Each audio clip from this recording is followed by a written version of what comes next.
Rural Health Unit 2 ng Buhi nagsagawa ng HIV testing para sa mga may pasyenteng may tuberculosis. Alamin ang report ni Francia Abacayan.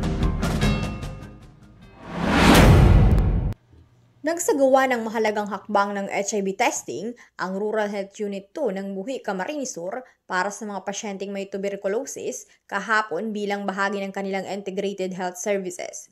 Ang mahalagang inisyatibong ito ay naglalayong matukoy at maagapan ang mga posibleng kaso ng HIV sa mga pasyenteng may TB na may mataas na panganib na magkaroon ng naturang sakit.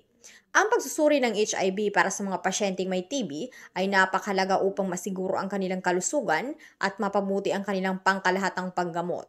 Ang pagkakaroon ng HIV ay maaaring magpalala sa kalagayan ng mga pasyenteng may TB, kaya't maagap na pagtukoy at tamang pag-aangalaga ay kritikal upang maiwasan ang komplikasyon at matiyak ang mabilis na paggaling. Sa pamamagitan ng pakikipagtulungan ng RH2 ng Buhi, ang programa ay layuning palakasin ang kamalayan sa kalusugan at magbigay ng komprehensibong serbisyo sa mga pasyente.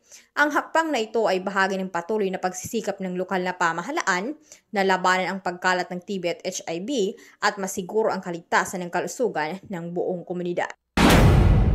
Para sa 96.7 Rinconada News FM, ako si Francia Abacayan. Nagbabalita ng tapat, naglilingkod ng sapat.